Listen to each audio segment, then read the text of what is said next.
Bismillahirrahmanirrahim. Assalamualaikum warahmatullahi wabarakatuh.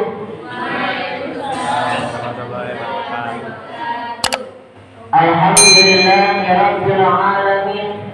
Wassalatu wassalamu ala asrofil anbiya'i wal mursalin wa ala alihi wa sahbihi ajmain, amma ba'd. Ya ayuhan nas, ittaqullaha haqqa tuqatih wa la tamutunna illa wa antum muslimun. Al-ayat sadaqallahul azim.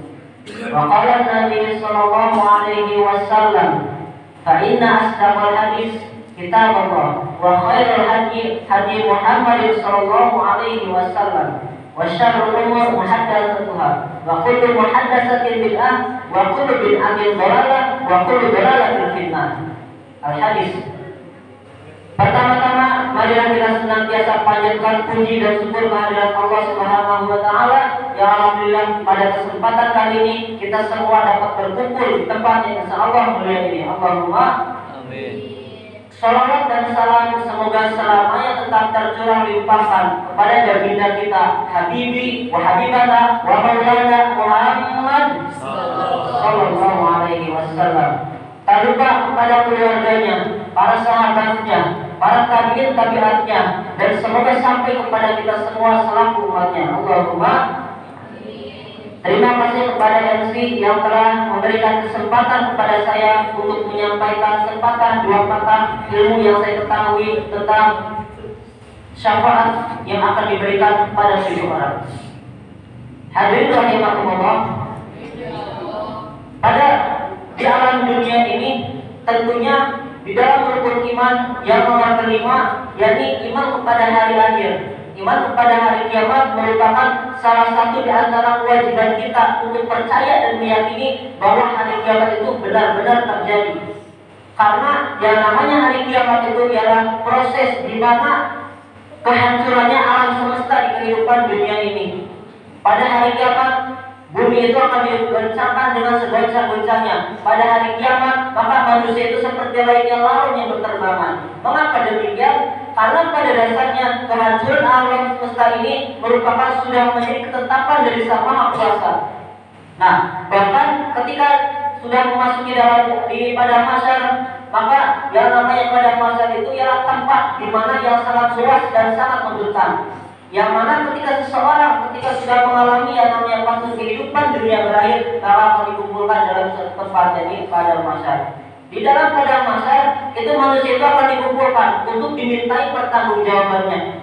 Salah satu di antaranya patut kita renungi, salah satu di antara hadis yang disampaikan oleh Imam Al-Bukhari dalam sebuah hadisnya, bahwa pada hari di padang mahsyar kelak itu matahari di atas kepala kita yang jaraknya kurang lebih 1 mil. 1 mil, yang mana dari panasnya terik matahari itu akan terasa sampai kepada bagian hati yang paling dalam. Namun di antara orang-orang yang akan mendapatkan naungan Allah pada hari di mana tidak ada naungannya, yakni seperti hadis yang disampaikan oleh Imam Al-Bukhari.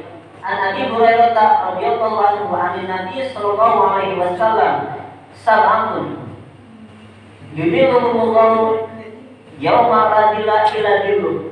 Maka pada hari kiamat kelak, yaitu pada hari di mana hari kiamat kelak, maka ada 7 golongan yang akan mendapatkan naungan Allah pada hari di mana tidak ada naungannya. Siapa dia? Yakni al-imamul adil. Yang pertama al-imamul adil, yaitu pemimpin yang adil.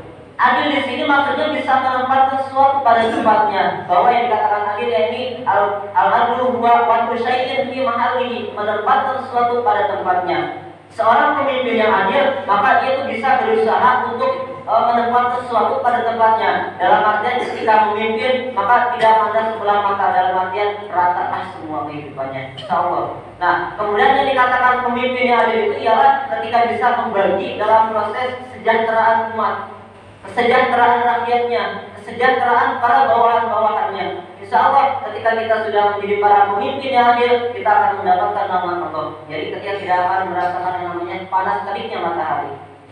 Yang kedua, yakni syabun nasya bi ibadatillah, jadi seorang pemuda yang tumbuh beribadah kepada Allah Subhanahu wa taala. Nah, mengapa dalam dikatakan sebagai seorang pemuda bukan kaki-kaki, bukan ini, bahkan bukan pola anak kecil. Karena pada dasarnya usia pemuda merupakan tingkat usia yang sangat tinggi derajat hawa nafsunya.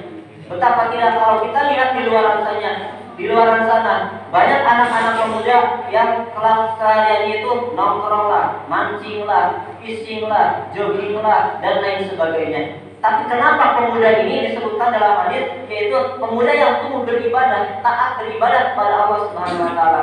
Itulah seorang pemuda yang akan dirindukan oleh surga. Dia tidak akan merasakan panas teriknya matahari ketika pada hari di padang mahsyar kelak. Yang ketiga yakni rajulun qalbuhu mu'allaqun bil masajid, yakni seorang lelaki yang hatinya itu terpaut di masjid. Dalam hadis ini dijelaskan yang dimaksud dengan rajul itu seorang lelaki, bukan perempuan. Karena perempuan itu ketika melaksanakan ibadah yang paling utama itu bukan di masjid tapi di rumah. Sholat berjamaah yang paling utama bagi perempuan yaitu di rumah. Sedangkan laki-laki sholat berjamaah itu wajibnya di masjid, jangan di rumah, terkecuali ketika ada udzur. Nah, kemudian lelaki ini yang disebutkan oleh dalam sebuah sabdanya itu menjadi lelaki yang real masjid. Nah, jadi ada lelaki yang real Madrid, ada lelaki yang real masjid yang kemarin menang 3-0 Real Madrid. Tapi pemuda ini disebutkan oleh Nabi itu dengan sebutan real masjid. Siapakah pemuda real masjid itu? Itu pemuda yang senantiasa memakmurkan masjid dengan cara mengisi majelis-majelis taklim, dengan mengisi tilawah dalam kegiatan kesehariannya. Kemudian yang keempat yakni warajulani tahabban billahi ijtama'a alaihi wa tafarraqa alaihi, yakni dua orang pemuda yang saling bertemu karena Allah, yang saling mencintai, bertemu karena Allah dan berpisah karena Allah. Pemuda inilah yang selalu mengingatkan kita akan kebaikan. Pada malam hari, ayo kita tahajud pada malam ini. Bukti, mari kita tahajud pada malam ini. Mudah-mudahan dengan ajakan kita mengajak orang lain untuk tahajud, insya Allah kita akan dikumpulkan dari kiamat kelak untuk menuju kepada surga Allah Subhanahu wa taala. Nah, kemudian yang kelima yakni warajulun.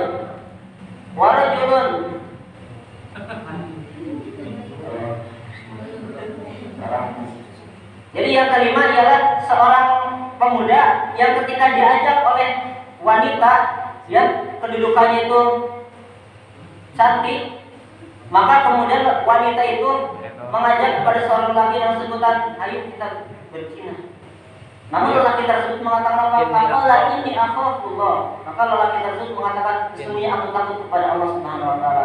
Kita bisa ambil kisah hikmah dari kisahnya Nabi Yusuf alaihissalam, yang mana ketika Siti Zulaiha ketika berusaha ingin mengejar cintanya Yusuf, namun tidak akan terjadi. Karena kenapa? Maka dengan cara seorang perempuan tersebut untuk menggoda Nabi Yusuf, tapi tidak mungkin. Karena apa? Maka Nabi Yusuf akhirnya tidak tergoda, tapi godanya itu hanyalah lewat setan belaka.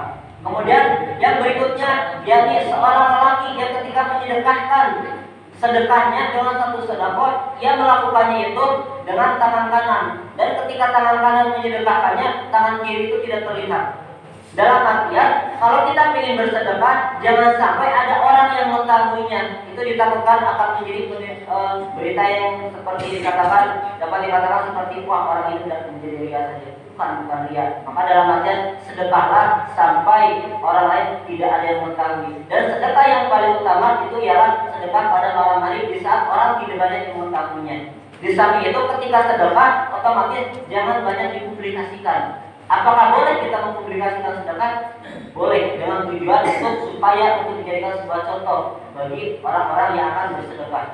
Nah, kemudian yang berikutnya yang terakhir yaitu seorang pemuda yang meneteskan air mata, yang berzikir kepada Allah, yang mengingat Allah sambil meneteskan air mata. Itulah seorang pemuda yang akan mendapatkan syafaat di hari kiamat kelak. Yang mana pada hari mahsyar dia tidak akan merasakan panasnya terik matahari. Karena pada dasarnya seorang pemuda seperti inilah yang selalu mengingat Allah dimanapun dia berada. Kemanapun ada bayanganmu. Jadi bayanganmu di sini ya apa? Allah selalu mengawasi kita. Dimanapun ada bayanganmu, di setiap ada bayanganmu, kekasihku. Nah, jadi setiap ada bayangan, otomatis Allah itu selalu mengawasi kita. Itulah yang disebutkan di hadis riwayat Muslim nomor hadis yang ke-8. Tatkala ketika Umar bin Khattab bertanya sama Rasulullah ketika pokok ihsan, apa itu ihsan? Jadi al-ihsanu wa antak budallah ka'anna katarahu fa ilam takun tarahu fa innahu yaraka. Itulah yang disebut dengan ihsan. Kau beribadah seakan-akan Tuhan melihatmu. Dalam artian otomatis ketika kita ingin merasa diawasi oleh Allah, bayangkan Allah sedang mengawasi kepada kita. Nah, itulah salah satu di antara 7 golongan yang akan mendapatkan naungan Allah pada hari di mana tidak ada naungan kecuali atas nama Allah Subhanahu wa taala. Nah, mungkin apa yang dapat saya sampaikan dicukupkan sekian. Kurang lebihnya mohon dimaafkan. Wabillahi taufiq wal hidayah. Wassalamualaikum warahmatullahi wabarakatuh.